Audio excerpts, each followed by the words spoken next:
Indira Gandhi national open university के graduation course BHIC 133 में आपका इस्तकबाल है। जैसा कि आप जानते हैं, इस कोर्स का ताल्लुक हिस्ट्री ऑफ इंडिया 1206 टू 1707 से है। 1206 से 1707 ईस्वी तक हिंदुस्तान यानी अहद वस्ता के हिंदुस्तान की तारीख हम लोग इस कोर्स में पढ़ते हैं। आज 11वीं यूनिट पर हम लोग गुफ्तगू करेंगे और इसमें हमें अहद वस्ता के हिंदुस्तान की मईशत के बारे में बात करनी है। और मईशत में भी हम लोग आज तिजारत के हवाले से बात करेंगे। आपको एक बार याद दिला दें कि इसके कबल हम लोगों ने दिल्ली सल्तनत में भी मईशत के बारे में गुफ्तगू की थी, तिजारत के बारे में भी की थी, शहरी ज़िंदगी के बारे में बात की थी सल्तनत और मुग़लिया अहद दोनों ही में। और आज हम लोग मईशत के ही उन्वान के तहत मुग़लिया अहद की तिजारत या ट्रेड के सिलसिले में बात करेंगे। एक बुनियादी बात आप ध्यान में रखेंगे कि मुग़लिया दौर में तिजारत का सिलसिला दिल्ली सल्तनत से ज़्यादा वसी इलाके में था। पहली बात तो ये थी कि मुग़लिया सल्तनत के हुदूद दिल्ली सल्तनत से ज़्यादा वसी थे, उसकी बाउंड्रीज़ ज़्यादा बड़ी थी, चुनांचे ज़्यादा इलाके तिजारत में शामिल थे। दूसरे आप ये भी देखेंगे कि मुग़लिया दौर में यूरोपीय मुल्कों के साथ तिजारत का सिलसिला ज़्यादा मुनज़्ज़म तौर पर और ज़्यादा बेहतर तौर पर शुरू हो गया था। पहले पुर्तगाली, फिर अंग्रेज़, फिर हॉलैंड के लोग, फिर फ्रांस के लोग और बहुत सारे छोटे छोटे मुल्क भी यूरोप के इस तिजारत में शामिल हो गए। पहले भी यूरोप से तिजारत होती थी मगर बराह रास्त नहीं, चुनांचे उसकी जो मकदार थी, उसका जो वॉल्यूम था वो बहुत कम था बनिस्बत मुग़लिया अहद के। बराह रास्त तिजारत होने की वजह से तिजारती सरगर्मियाँ ज़्यादा बड़े पैमाने पर शुरू हुई। अब इस तिजारत में 3 बुनियादी रास्ते थे या 3 बुनियादी सर्किट्स थे। 2 का ताल्लुक मुग़लिया सल्तनत की हुदूद से था, उस हुदूद के अंदर के इलाके से था, और एक उससे आगे के इलाकों में। तो मुग़लिया सल्तनत की हुदूद के अंदर तिजारत के साहिली और ज़मीनी रास्ते शामिल थे। गोया मगरबी साहिल से मशरक़ी साहिल तक, गुजरात से लेकर बंगाल तक सामान लाने और ले जाने का काम बड़े पैमाने पर होता था। और इस साहिली तिजारत में दोनों चीज़ें शामिल थीं। कुछ सामान ऐसे थे जो मगरबी से मशरक़ी साहिल तक लाए जाते थे और फिर वहाँ से इन्हें समुंदर के रास्ते से दूर दराज के इलाकों में, जैसे आज जो इंडोनेशिया और मलेशिया का इलाका है या जो चीन का साहिली इलाका है, वहाँ ले जाया जाता था। इसी तरह बंगाल से या करमंडेल के साहिल से सामान मगरबी साहिल पर ले जाया जाता था, मालाबार, कोंकण और गुजरात के साहिली इलाके में, और यहाँ से फिर ये बहीरे अरब और उसके आगे इंडियन ओशन या बहरे हिंद के रास्ते से अफ्रीका के साहिली इलाकों तक और फिर वहाँ से यूरोप तक सामान ले जाया जाता था। तो फॉरेन ट्रेड या ओशनिक ट्रेड और कोस्टल ट्रेड एक दूसरे से जुड़े हुए थे। फिर ज़मीनी रास्ते थे, ज़मीनी रास्तों से भी तिजारत होती थी, एक शहर से दूसरे शहर या फिर गांव से शहर तक तिजारत का एक सिलसिला था। और ये सूरत हाल तकरीबन वही थी जो सल्तनत के ज़माने में रही है, लेकिन जैसा कि हमने आपसे कहा, इसमें ताजिरों की शिरकत ज़्यादा हो गई थी और जो तिजारत थी उसमें तजारत का सामान ज़्यादा बढ़ गया था। पहले हम लोग ताजिरों को देखें तो बैरून मुल्क तजारत करने वाले लोग कई एक थे। इनमें खुरासानी थे, आर्मीनियाई थे, बोहरे थे, जैन थे जो मशरक़ी साहिल पर और मगरबी साहिल पर भी ज़्यादा सरगर्म थे। फिर यूरोपियंस आ गए थे एक नए हल्के या एक नए ग्रुप के तौर पर। ईरानी पहले भी थे, चीनी पहले भी थे, इराक़ी पहले भी थे। तो गोया जो बैरूनी ताजिर थे, बाहर से आकर तजारत करने वाले लोग थे, उनमें तकरीबन सारे लोग पहले ही की तरह थे, लेकिन यूरोपियंस और आर्मीनियंस में दो नए हल्के शामिल हो गए थे। जैन और बोहरे वैसे हिंदुस्तानी लोग ही थे, मगर इनका ताल्लुक बैरूनी तजारत से था, बैरून मुल्क तजारत से था।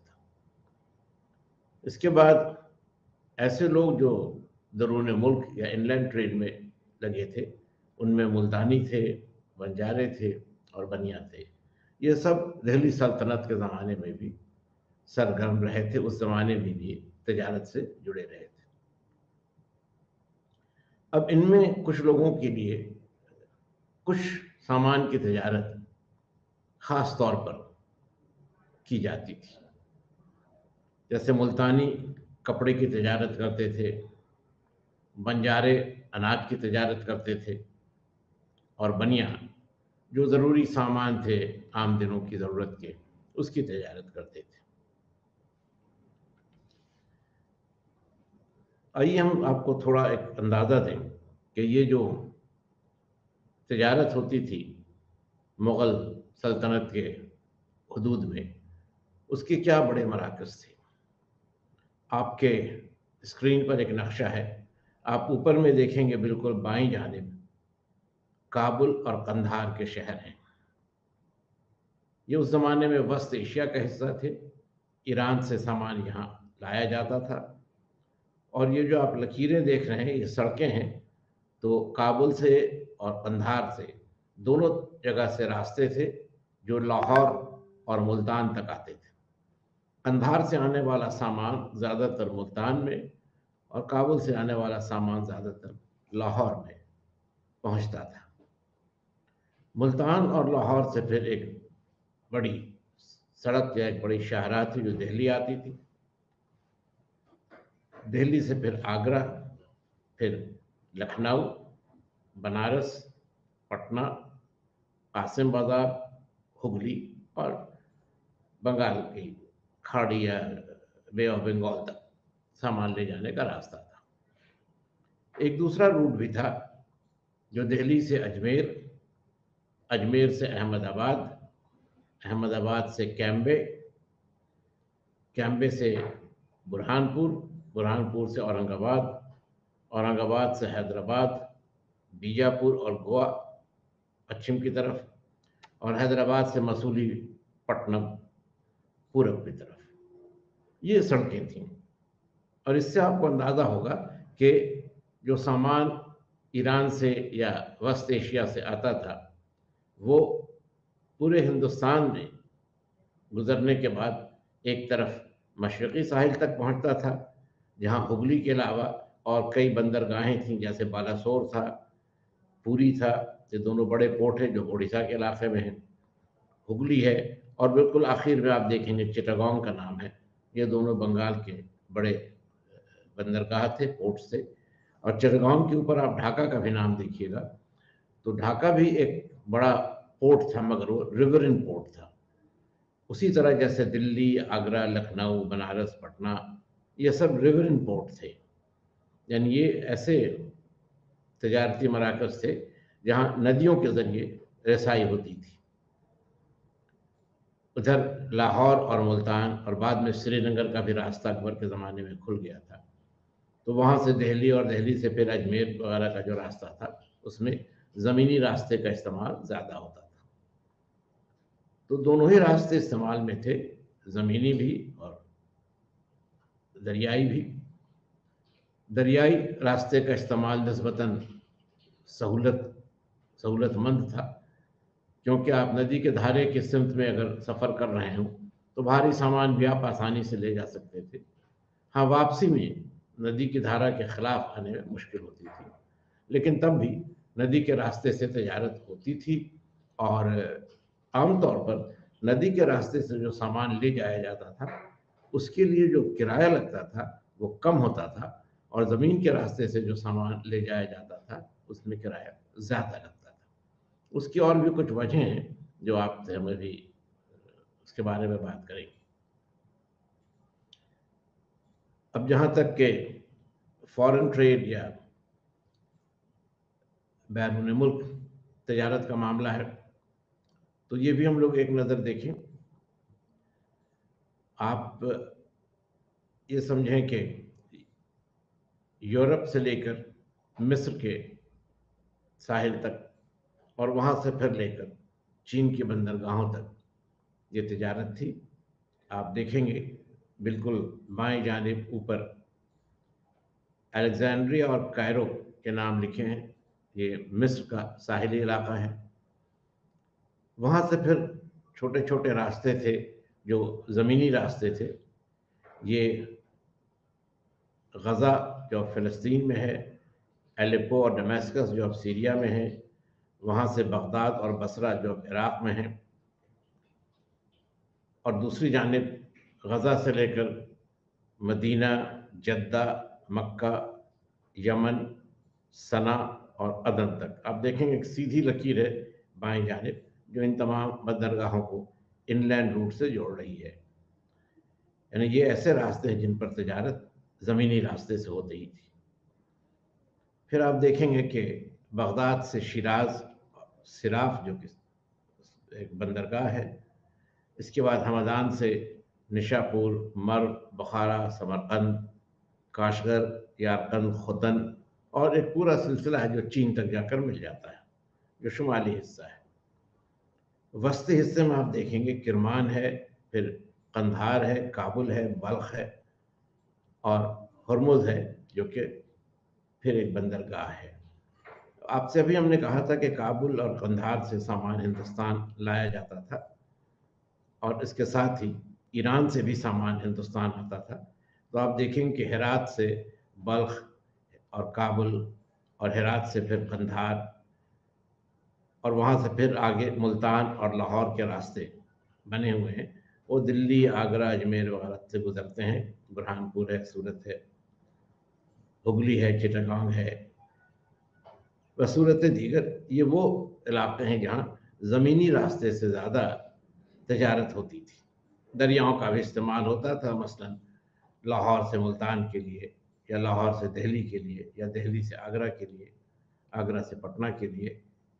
इन तमाम रास्तों पर नदियों का भी इस्तेमाल होता था, लेकिन ज़मीनी रास्ते से भी सामान लाया और ले जाया जाता था। नदियों का इस्तेमाल हमने पहले भी आपसे कहा थोड़ा कम होता था, किराया अगरचे कम होता था लेकिन इस्तेमाल भी कम होता था।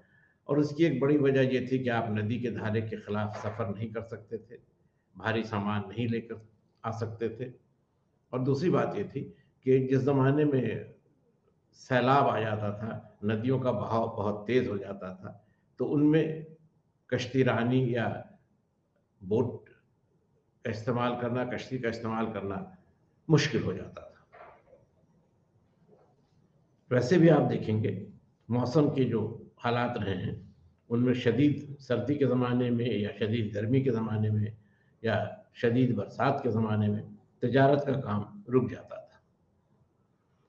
थोड़ा और आगे अगर हम लोग इन रास्तों को देखें तो आप गौर करेंगे कि एक रास्ता है जो पर्शियन गल्फ में हॉर्मुज़ से लेकर केप कोमोरिन यानी हिंदुस्तान के मालाबार तट के बिल्कुल आखिर में, और वहाँ से फिर कोलंबो या सिलोन, और वहाँ से फिर आप देखेंगे कि बाएं एक रास्ता चला जाता है जो यूरोप की तरफ जाता है या यूरोप से आकर मिलता है। तो ये ओशनिक ट्रेड है, चूँकि आप देखेंगे ये इंडियन ओशन से गुजर रहा है। उसी तरह आप देखेंगे कि मद्रास या फिर चिटागोंग या मसूलीपट्टनम, इन इलाकों से भी जो तजारत हो रही है वो नीचे की जानिब आप नक्शे में देखेंगे तो इंडियन ओशन के इलाके में चली जाती है, वहाँ से बैंटम, वहाँ से मलक्का और आगे जो स्पाइस आइलैंड्स कहलाते थे, या आज जिसे हम इंडोनेशिया का इलाका कहते हैं, थोड़ा मलेशिया भी उसमें शामिल है, तो ये स्पाइस आइलैंड्स तक और यहाँ से फिर चाइना तक ये तजारत हो रही थी।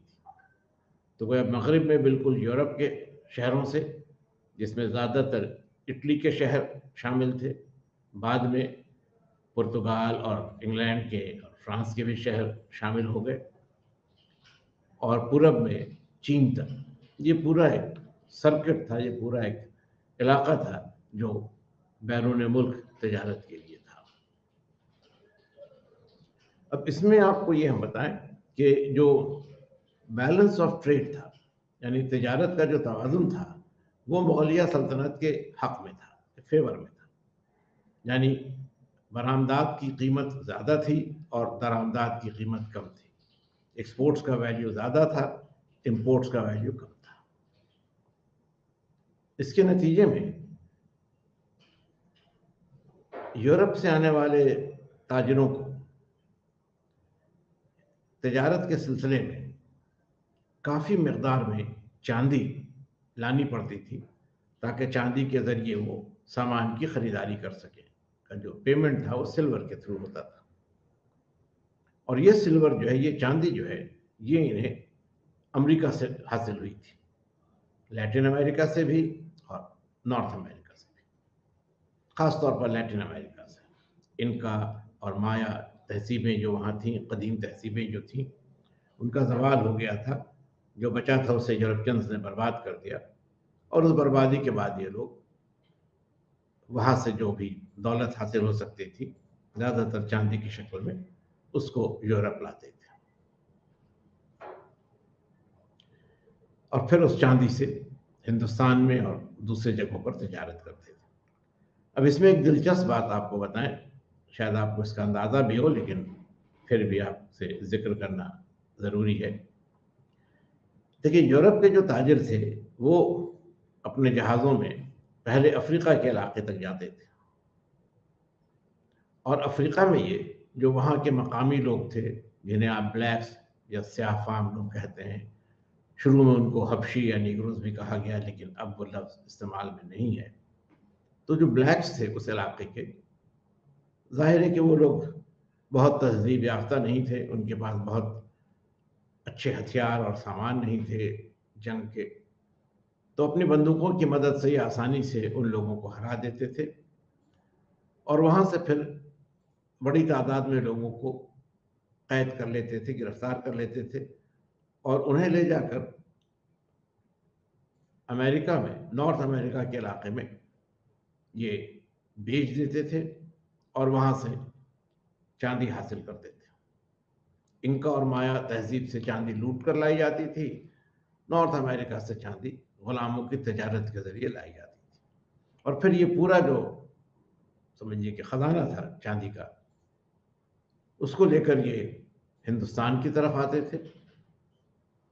हिंदुस्तान में ये बुनियादी तौर पर सूती कपड़े काफ़ी मकदार में ख़रीदते थे, और भी चीज़ों की तजारत होती थी, और हम आपको बताएंगे भी अभी, लेकिन ज़्यादातर सूती कपड़े की तजारत होती थी। और हिंदुस्तान मुग़लिया दौर में पूरी दुनिया में कपड़ों की बरामद करने वाला, एक्सपोर्ट करने वाला सबसे बड़ा मुल्क था। सूती कपड़ों की तजारत के मामले में हिंदुस्तान सबसे बड़ा मुल्क था।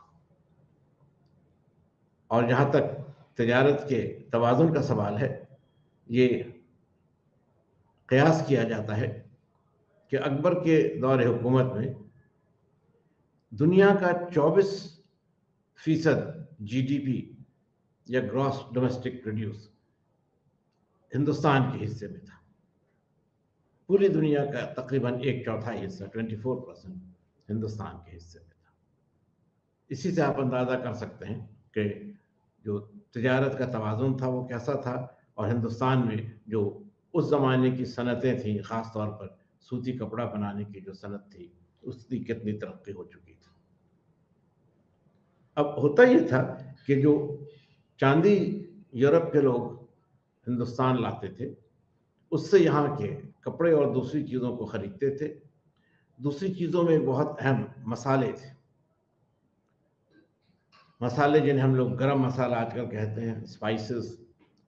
अब उसमें लौंग था, दालचीनी थी, इलायची थी, गोल मिर्च थी। ये सब चीज़ें थी जो हिंदुस्तान से मसालों के तौर पर खरीदी जाती थी और यूरोप भेजी जाती थी। अब इन मसालों की ज़रूरत इस वजह कर पड़ती थी कि आपने पढ़ा होगा कि यूरोप में उस ज़माने में लोग ज़्यादातर शिकार के गोश्त पर अपनी खुराक के लिए मुनहसर करते थे। सर्दियों में जब बर्फबारी होने लगती थी तो वैसे भी जो सब्जी थी, जो अनाज था, वो बर्फ के नीचे दब जाता था। तो उसके लिए पहले से जहाँ तक मुमकिन था सामान जमा कर लिया जाता था। और चूंकि जानवरों के लिए चारा भी मिलना मुमकिन नहीं होता था, सारी ज़मीन पर बर्फ जम जाती थी, घास नहीं मिलती थी, तो जानवरों को भी मार देते थे और उनका गोश्त बर्फ के नीचे दबाकर रख देते थे ताकि वो गोश्त खराब नहीं हो। और फिर तकरीबन पूरी सर्दी के मौसम में इसी गोश्त का लोग खाने में इस्तेमाल करते थे।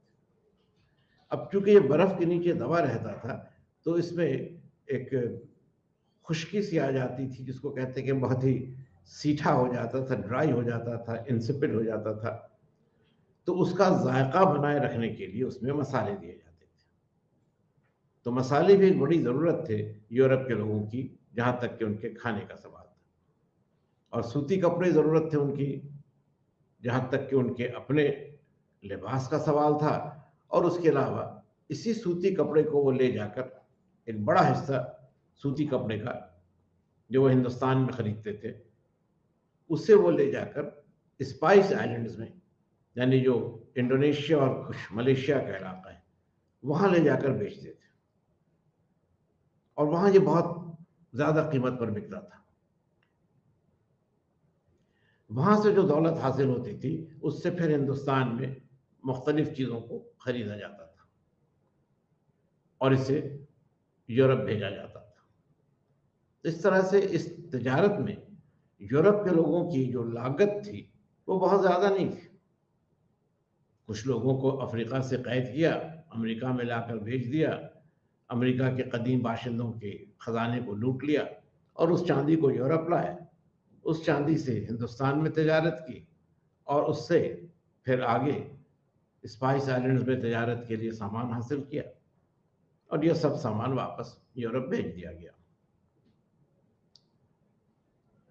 ये कयास किया जाता है कि 1498 में जब वास्को ड गामा पहली बार हिंदुस्तान आया तो यहाँ से जितना सामान वो लेकर लौटा उसको यूरोप में बेचने के नतीजे में उसको 60 गुना मुनाफा हासिल हुआ, 60 टाइम्स प्रॉफिट हासिल हुआ। सारे खर्च और लागत सबको जोड़ने के बाद 60 गुना ज़्यादा मुनाफा हासिल हुआ। और इसीलिए आप देखिएगा कि यूरोप के जो मुल्क थे वो 16वीं सदी से, वास्को ड गामा का आना 1498 में होता है, 15वीं सदी खत्म हो रही है। 16वीं सदी से आप देखेंगे कि यूरोप के बहुत सारे मुल्क इस तजारत में शामिल हो जाते हैं क्योंकि यहाँ बहुत ज़्यादा मुनाफा था।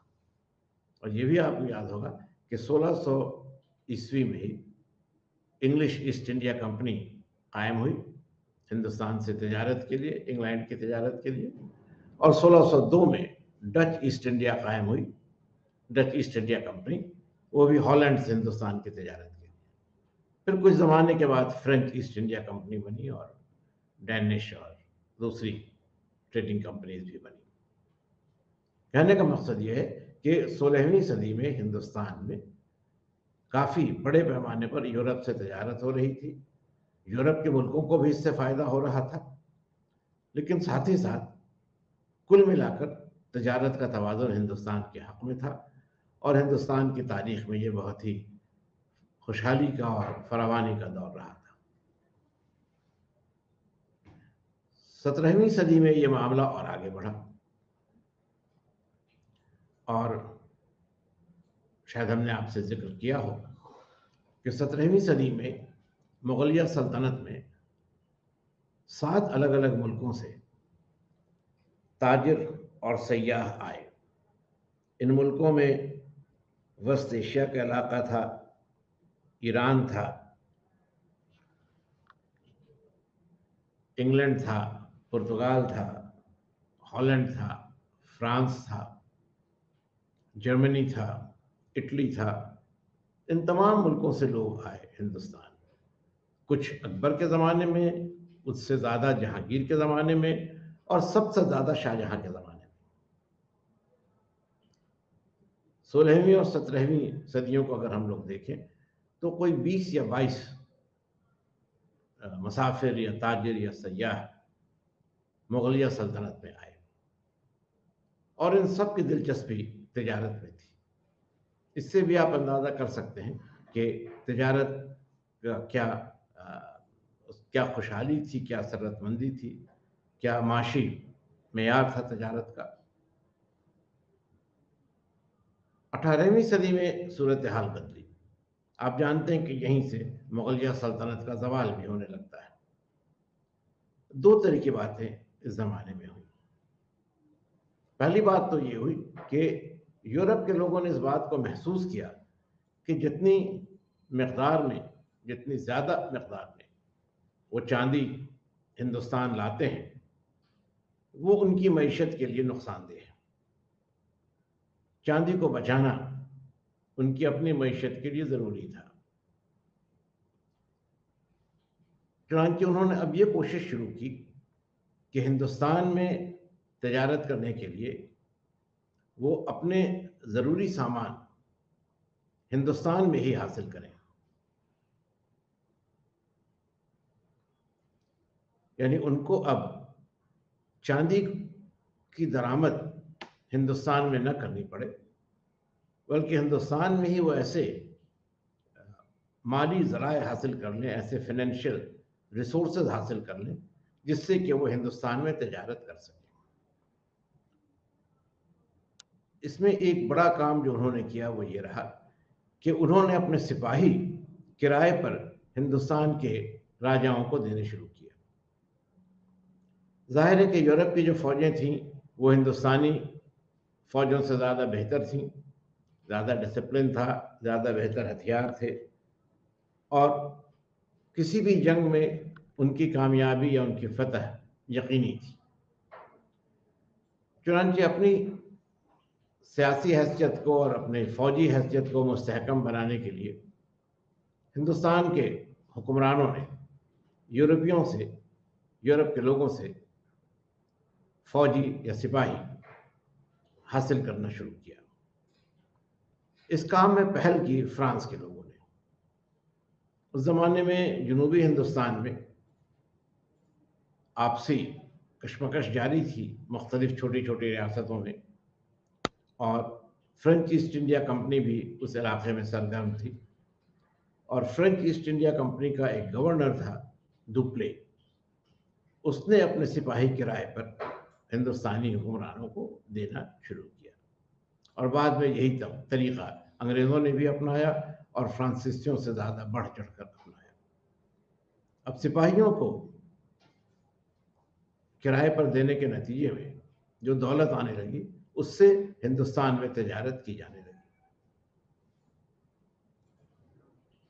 इसके बाद वो भी दौर आया 18वीं सदी के वस्त में, जब प्लासी की लड़ाई अंग्रेज़ों ने जीत ली और इसके बाद बंगाल से इन्हें जो दौलत हासिल हुई उस दौलत से इन्होंने एक तरफ तजारत का सिलसिला जारी रखा तो दूसरी तरफ हिंदुस्तान की दूसरी रियासतों को जीतने का भी काम शुरू किया। जिस ज़माने में ये सब हो रहा था, मुगलिया सल्तनत कमज़ोर हो गई थी और बिखर रही थी। मरकज़ी हुकूमत या जो बादशाह था वो इन सियासी कशमकश के मामलों को या फौजी मुकाबलों को रोकने के लायक नहीं रहा था। तो दोनों ही बातें हुई, एक तरफ अंग्रेज़ों की सियासी ताकत बढ़ी और दूसरी तरफ हिंदुस्तान के वसाइल का जो नाजायज़ इस्तेमाल वो कर रहे थे, उसका जो इस्तेहसाल कर रहे थे, एक्सप्लॉयटेशन कर रहे थे, उसमें भी इज़ाफ़ा हुआ और रफ्ता-रफ्ता हिंदुस्तान की मईशत तबाह होने लगी। आप जानते हैं कि मुग़लिया सल्तनत के ज़वाल के बारे में एक अहम नुक्ता नज़र ये भी है कि तिजारत के बदलते हुए तवाज़ुन की वजह से भी मुग़लिया सल्तनत का ज़वाल हुआ। तो ये पूरा पैटर्न था ट्रेड का, जिसको हमने आपको उमूमी तौर पर समझाने की कोशिश की कि क्या इसके मुहर्रिकात थे, क्या इसके फैक्टर्स थे, क्या इसकी सूरत थी और क्या इसके असरात मुग़लिया सल्तनत पर भी और हिंदुस्तान की तारीख़ में भी मुरतब हुए। ये एक पहलू था। दूसरा पहलू जो है वो इस हवाले से है कि कौन से ऐसे सामान थे, कौन सी चीज़ें थीं जो इस तजारत में शामिल थी। तो पहले हम लोग देखें कि बरामदात या एक्सपोर्ट्स क्या थे। एक्सपोर्ट्स में सबसे पहला मकाम सूती कपड़ों का था और सूती कपड़े बहुत तरह के बनाए जाते थे। इसमें खैराबादी है, दरियाबादी है, अमृती है, मलमल है, छींट है और कपड़ों को बनाने का ये काम तकरीबन गुजरात से लेकर वस्त हिंदुस्तान से होते हुए बिहार और बंगाल तक फैला हुआ था और ये पूरा इलाका अलग-अलग तरह के सूती कपड़ों के लिए मशहूर था। जबकि दक्कन में अगर आप देखेंगे तो वहाँ लाल रंग का कपड़ा, रेड क्लॉथ ज़्यादा बड़ी मकदार में बनाया जाता था। इसकी उतनी खपत नहीं थी, लेकिन फिर भी इसकी भी बरामद होती थी। कपड़ों के मामले में जो बुनियादी बरामद का मामला था, मेन आइटम ऑफ एक्सपोर्ट था, वो ये सूती कपड़े थे जो गुजरात से लेकर बंगाल तक बनाए जाते थे। और आपको ये अंदाज़ा होगा, अभी हम लोग बात कर रहे थे कि ये सारे कपड़े मुल्क के बाहर ले जाए जाते थे और एक दौर ये भी था कि अफ्रीका के साहिल से लेकर मसालों के जज़ायर तक जितने भी इलाके थे, तमाम साहली इलाकों में जो लोग बसे थे, वो हिंदुस्तान के बने हुए सूती कपड़े पहनते थे। और ये भी मैंने आपसे बताया कि इसी सूती कपड़े से वो फिर मसालों की तिजारत भी करते थे। तो ये सबसे मेजर आइटम था यूरोपियंस की तिजारत का। दूसरा जो था वो मसाले थे, जिसका हम ज़िक्र आपसे पहले कर चुके हैं। मसालों की क्या ज़रूरत थी और कौन से मसाले ले जाए जाते थे यहाँ से। लाल मिर्च है, गोल मिर्च है, दालचीनी है, इलायची है, लौंग है, जायफल या नटमेग है, ये सारी चीज़ें यहाँ से ले जाई जाती थी। और भी चीज़ें थीं, मसलन शोरा या सॉल्ट पीटर। अब शोरे के मामले में आपको ये पता है कि शोरे का इस्तेमाल बारूद बनाने में किया जाता था और भी इस्तेमाल होता था, मगर ज़्यादा इसकी जो अहमियत हो गई थी वो इस वजह कर थी कि इससे बारूद बनाने का काम होता था। और 18वीं सदी तक तो बिल्कुल तयशुदा तौर पर बंदूकें, तोपें और छोटे तमंचे या पिस्तौलें भी लड़ाई के काम में आने लगी थी और इन सब का ताल्लुक बारूद से था। तो बारूद बहुत अहम हो गया था जंग में फतह हासिल करने के लिए। आपके पास गन पाउडर टेक्नोलॉजी या बारूद बनाने की सनत लाजमी थी और चूंकि शोरे की ज़रूरत थी इस काम में, तो शोरा बहुत बड़ी मकदार में हिंदुस्तान से बरामद किया जाता था और शोरे की इस तजारत में एक बड़ा हिस्सा बिहार का था। बिहार से जो चीज़ें बरामद की जाती थी उनमें कुछ सूती कपड़े थे जिनका जिक्र हमने आपसे किया, अम्बरती और जो है, और इसके साथ साथ शोरा बिहार से बरामद किया जाने वाला एक बहुत ही अहम सामान था तजारत के मामले में। इसके बाद इसी तरह से और 18वीं के बाद 19वीं सदी तक भी आप देखेंगे, जब हम मुग़लिया सल्तनत के बाद अंग्रेज़ों की हुकूमत का दौर देखते हैं, तो नील या इंडिगो ये भी बहुत बड़ी मकदार में हिंदुस्तान से बरामद की जाती थी। पहले यानी मुगलिया दौर में नील की पैदावार ज़्यादातर गुजरात में सरखेज में होती थी और कुछ वस्त हिंदुस्तान में भी होती थी। लेकिन अंग्रेज़ों का दौर जब आया तो नील की खेती बंगाल में और बंगाल के बाद बिहार में होने लगी। और आप जब मॉडर्न इंडिया के बारे में पढ़ेंगे तो आपको अंदाज़ा होगा कि नील की खेती और उसकी वजह से चंपारण और गांधी का चंपारण सत्याग्रह ये सारी बातें किस तरह हिंदुस्तान की आज़ादी की तहरीक में अहम हो गई। तो ये तो बात की बात है, लेकिन मुगलिया दौर में नील का भी एक्सपोर्ट, नील की भी बरामद काफ़ी मकदार में इंग्लैंड की जाती थी। ये भी ध्यान रखिएगा कि उस ज़माने में इंग्लैंड में सनती इनकलाब आ चुका था और सनती इनकलाब या इंडस्ट्रियल रेवोल्यूशन में जिस एक शोबे में सबसे ज़्यादा तरक्की हुई थी वो टेक्सटाइल था, कपड़ा बनाने का काम था। और जो सूती कपड़े इंग्लैंड में बनने लगे थे उनमें फिर कपड़ों की सफाई के लिए, उसमें सफ़ेदी को निखारने के लिए नील की ज़रूरत थी और इसीलिए शोरे की तरह नील का भी काफ़ी बड़े पैमाने पर हिंदुस्तान से एक्सपोर्ट किया जाने लगा। फिर जो खाने के सामान थे, फूड ग्रेन्स थी, उसमें चीनी और चावल, शुगर और राइस या शक्कर और चावल, ये भी बहुत अहम थे और काफ़ी बड़ी मकदार में ये सामान ले जाए जाते थे, जिससे कि जो यूरोपीय लोग इस साहिली इलाके में बसे हुए थे, अफ्रीका से लेकर चीन तक, उनके लिए खुराक का बंदोबस्त होता था।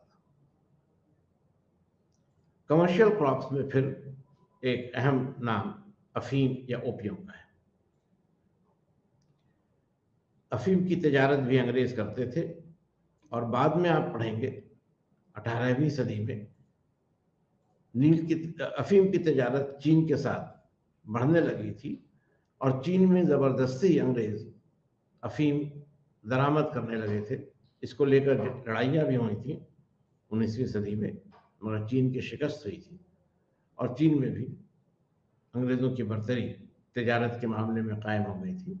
और तब हिंदुस्तान में जो अफीम हासिल होती थी वो अफीम ज़बरदस्ती चीन के लोगों तक पहुंचाई जाती थी और इसको रोकने की कोशिशें जब चीन की हुकूमत ने की तो उनको जंग से हराकर मजबूर कर दिया गया कि वो इस तजारत की इजाज़त दें। तो अफीम के इस कारोबार में फिर ईस्टर्न यूपी और बिहार का इलाका बहुत अहम था कि बनारस, गाजीपुर से लेकर पटना, पटना से होते हुए बंगाल में हुगली तक ये पूरा रास्ता था जिसके ज़रिए अफीम टनों के मकदार में, मिलियंस ऑफ टन्स अफीम यहाँ से चीन भेजी जाती थी। तो ये ऐसी अहम चीज़ें थीं जो कि बरामदात के तौर पर इस तजारत का हिस्सा थी। दूसरी जानिब दरामदात की अगर हम लोग बात करें, इंपोर्ट्स की अगर हम लोग बात करें, तो हिंदुस्तान में बहुत सारे सामान दरामद किए जाते थे। इनमें सबसे बड़ा तो मामला चांदी का था, यूरोप से आती थी। सल्तनत के ज़माने में चांदी चीन से भी आती थी और हम जिस दौर की बात कर रहे हैं, मुगलिया दौर की बात कर रहे हैं, तो चांदी बुनियादी तौर पर यूरोप के मुल्कों से आती थी और चांदी की क्या अहमियत थी इस तजारत में वो आपसे भी हम कह चुके हैं। यूरोप से एक दूसरी चीज़ जो आती थी हिंदुस्तान बड़ी तादाद में, वो घड़ी थी, क्लॉक और वॉच। कि यूरोप में इस नए तर्ज की घड़ी का, वॉच या क्लॉक की इजाद हो चुकी थी, उसका इन्वेंशन हो चुका था और यहाँ के लोगों में उसका एक मुतालबा था, उसकी एक डिमांड थी। फिर यूरोप से ही कट ग्लास या क्रिस्टल के सामान काफ़ी बड़े पैमाने पर लाए जाते थे तो शीशे के सामान हैं, घड़ी है और चांदी है, ये बुनियादी तौर पर यूरोप से आने वाले सामान थे। चीन से आने वाले सामान ज़्यादातर दो थे। एक तो रेशम या रेशमी कपड़े, जो चीन से काफ़ी मकदार में लाए जाते थे, और दूसरे चीनी मिट्टी के जो बर्तन थे, पोर्सलिन वेयर, इसका भी इंपोर्ट होता था, दरामद होती थी। और तकरीबन एक तरह से आप देखें तो इस तजारत पर चीन का ही कब्जा था, गरचे रेशम की दरामद ईरान से भी होती थी, मगर मुकाबलतन चीन का ज़्यादा असर था इस तजारत में। इसके बाद शराब भी हिंदुस्तान में इंपोर्ट की जाती थी, और काफ़ी मकदार में।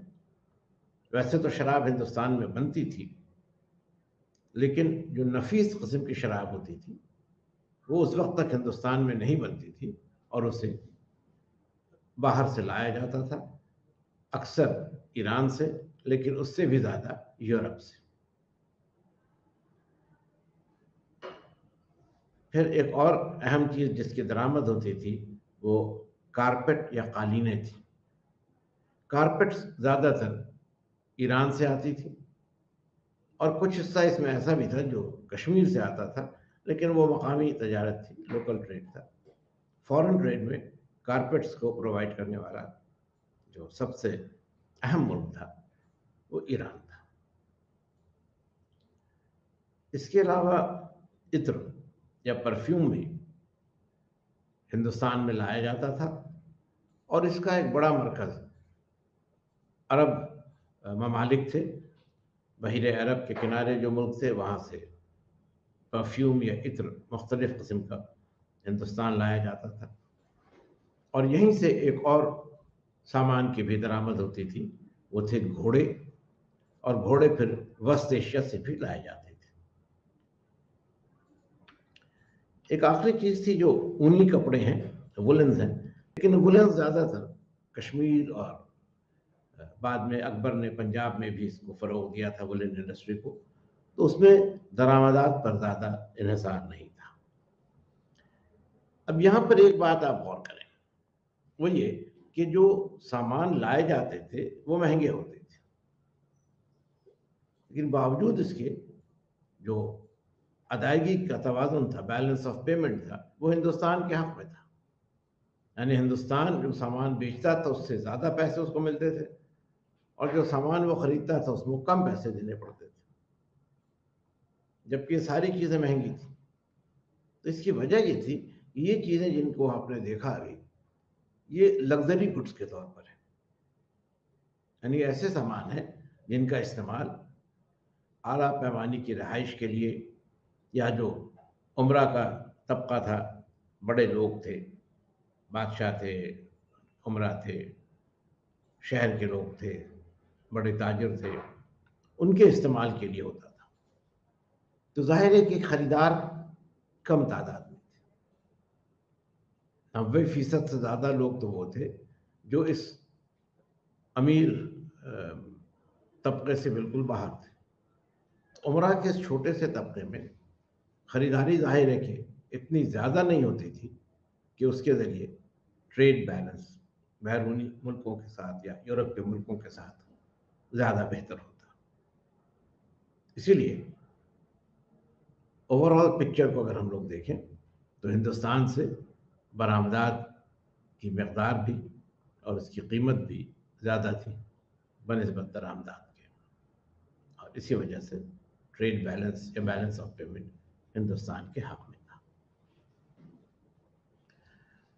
ये तजारत चाहे वो अंदरून मुल्क हो या बैरून मुल्क हो, हुकूमत के लिए आमदनी का एक बड़ा ज़रिया भी थी। गरचे हम लोग देख चुके हैं कि महसूल अराज़ी या लैंड रेवेन्यू ही हुकूमत की आमदनी का सबसे बड़ा हिस्सा थी, लेकिन तजारत पर भी जो टैक्स लगते थे उससे हुकूमत को अज़ाफ़ी आमदनी मिलती थी, और ये अज़ाफ़ी आमदनी मुख्तलिफ़ सामानों के लिए मुख्तलिफ जगहों में अलग अलग हो सकती थी।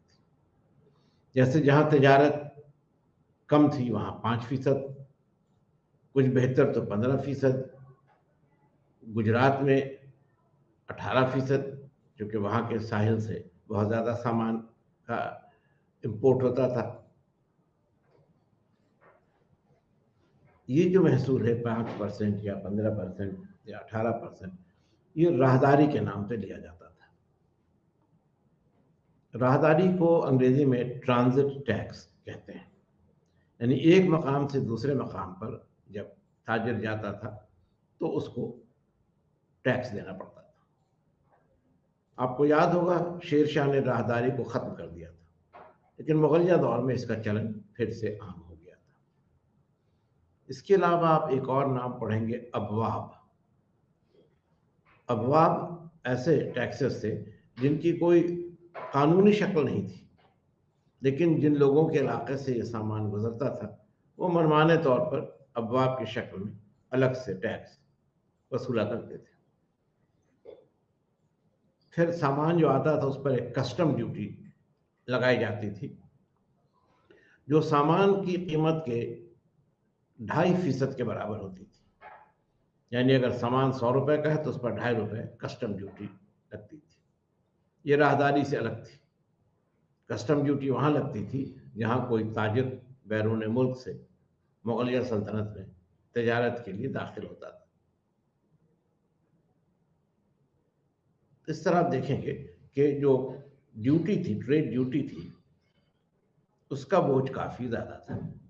बावजूद इसके तजारत इतने बेहतर सतह पर थी, इतनी एफ्लुएंट पोजीशन में थी, इतनी दौलत उसमें शामिल थी कि टैक्स की ज़्यादा रेट होने के बावजूद, शरह ज़्यादा होने के बावजूद तजारत पर कोई ज़्यादा नुकसानदेह असर नहीं पड़ रहा था। अब तजारत के इस पूरे अमल को बनाए रखने के लिए कई तरह के नज़्म थे, कई तरह की तैयारियां थीं, कई तरह के सिस्टम्स थे। जैसे तजारत में पार्टनरशिप या शिरकत की भी सूरत थी। अगर किसी एक शख्स के लिए बड़े पैमाने पर तजारत मुमकिन न हो तो फिर वो किसी दूसरे शरीक के साथ मिलकर तजारत कर सकता था। लेकिन ध्यान रखिएगा कि मुगलिया दौर में बहुत ही अमीर ताजिरों के भी नाम आते हैं। वीर जी वोहरा एक नाम मिलता है गुजरात में, जिसके बहुत ज़्यादा जहाज़ थे, दर्जनों की तादाद में जहाज़ थे जो बैरून मुल्क तजारत में हिस्सा लेते थे। लेकिन मामूली ताजिर भी थे और उनके लिए शिरकत की तजारत का नज़्म था। फिर जो सामान तजारत के लिए ले जाया जाता था उसका बीमा भी होता था। कुछ ऐसे महाजन थे जो ताजिरों से पैसा लेते थे और इस बात का जिम्मा लेते थे कि उनका सामान हिफाजत के साथ मंजिल तक पहुंच जाएगा। ऐसा न होने पर वो नुकसान की भरपाई करते थे। बैंकों का भी सिलसिला था, यानी जो ताजिर थे वो एक शहर में पैसा जमा करके दूसरे शहर में वो पैसा ले सकते थे और इसके लिए हुंडी का नज़्म था। हुंडी का सिलसिला बहुत ही मुनज़्ज़म तौर पर जारी रहा था। हमने सल्तनत काल के हवाले से आपको बताया भी था। इसके बाद अक्सर जो ताजिर थे वो कर्ज लिया करते थे। एक तरह से तजारत में पैसा लगाने के लिए, इन्वेस्ट करने के लिए, पूंजी लगाने के लिए वो जो बड़े सर्राफ या महाजन थे उनसे कर्ज लिया करते थे और इसके बदले में ज़ाहिर है कि उन्हें सूद देना पड़ता था। सूद की शरह काफ़ी थी, 9% से लेकर 15% तक सूद लिया जाता था। और अगर आप जुनूब की हालत को देखें, साउथ में देखें, तो 18% से लेकर 36% तक सूद की शरह थी।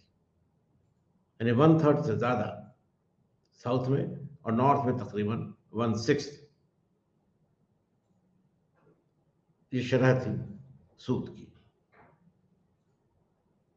तो ये सारा काम जो था, सामान का बीमा, हुंडी के ज़रिए सामान दौलत का, पैसे का लेन देन, पैसे जमा करने का मामला, कर्ज का मामला, कर्ज पर सूद लेने का मामला, ये सब ऐसे मामले थे, सब ऐसे सिस्टम्स थे जो मुगलिया अहद में काफ़ी बेहतर तौर पर काम कर रहे थे, और इन्हीं के ज़रिए तजारत का ये इतना बड़ा जो नेटवर्क था वो कायम हो सका था।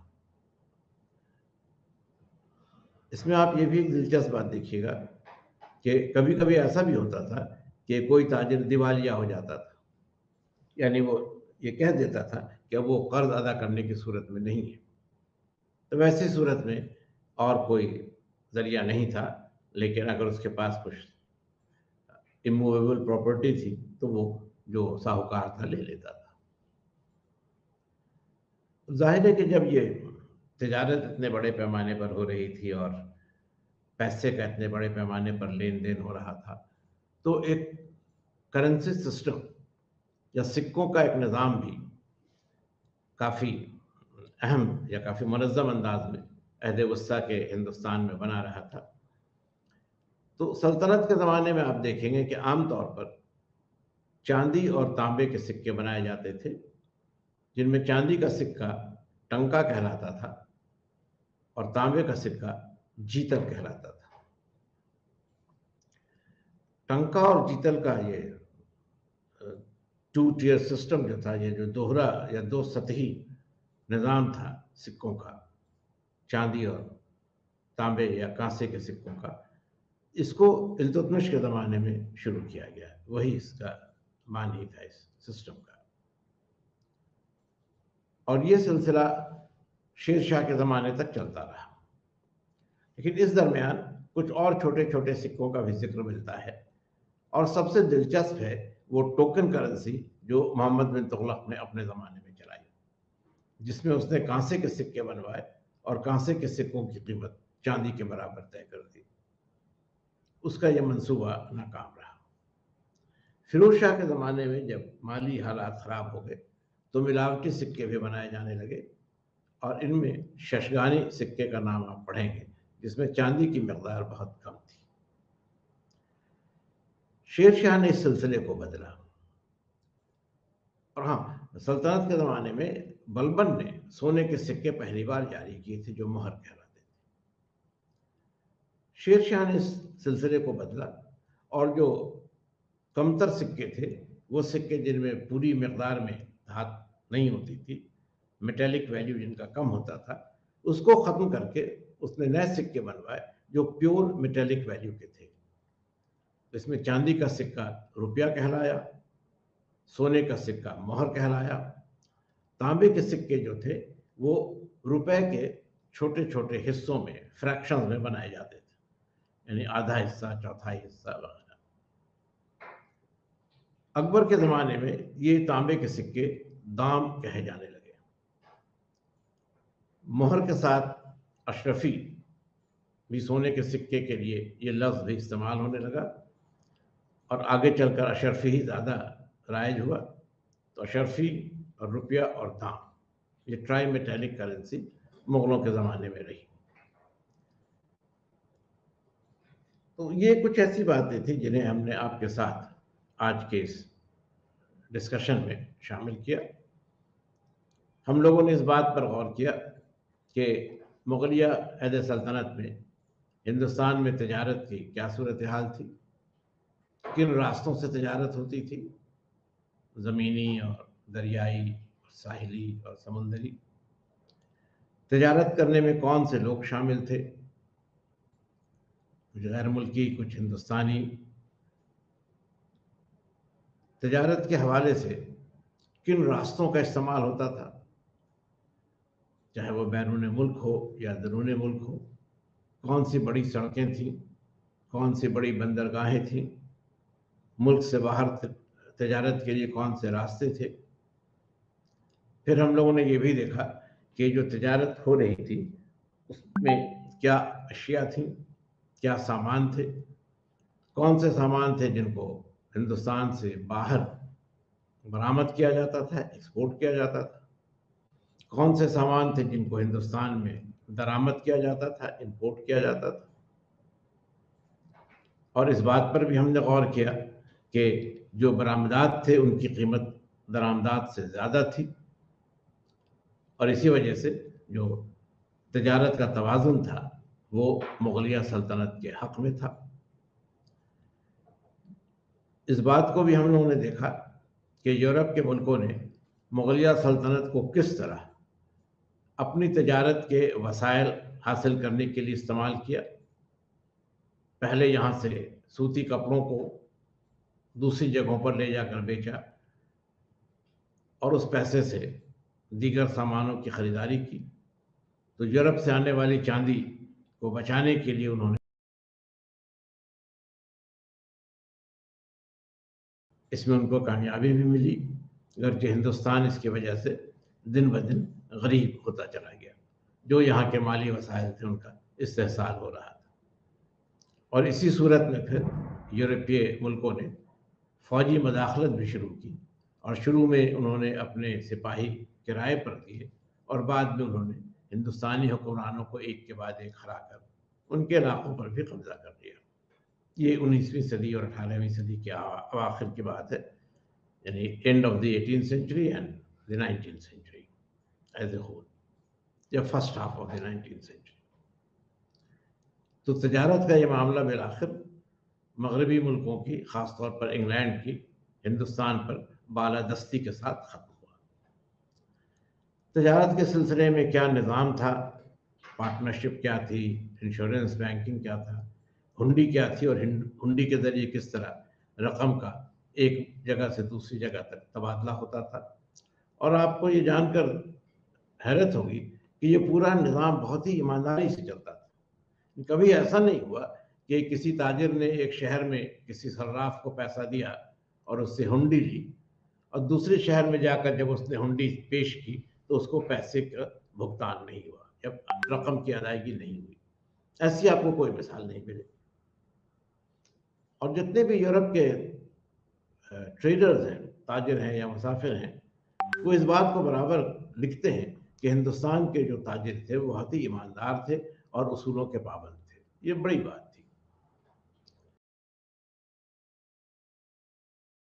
कि इस तजारत के सिलसिले में जो पूरा कैश नेक्सस था उसकी क्या सूरत थी, किस तरह से लोग कर्ज लेते थे, कितना सूद उन्हें देना पड़ता था, किस तरह से सामान की हिफाजत के लिए बीमे की सूरत थी, और इस बीमे का काम भी बड़े सर्राफ किया करते थे, और इसके लिए वो अपने सिपाही रखते थे या लठैत रखते थे जो काफिलों के साथ, जिन काफिलों से सामान ले जाया जाता था उनके साथ साथ वो भी सफ़र करते थे और सामान की हिफाजत को यकीनी बनाते थे। फिर हमने आखिर में आपसे सिक्कों का भी जिक्र किया, कौन से सिक्के थे सल्तनत में और मुग़लिया दौर में, और जाहिर है कि इन सिक्कों के बगैर इतने बड़े पैमाने पर तजारत का निज़ाम चल नहीं सकता था।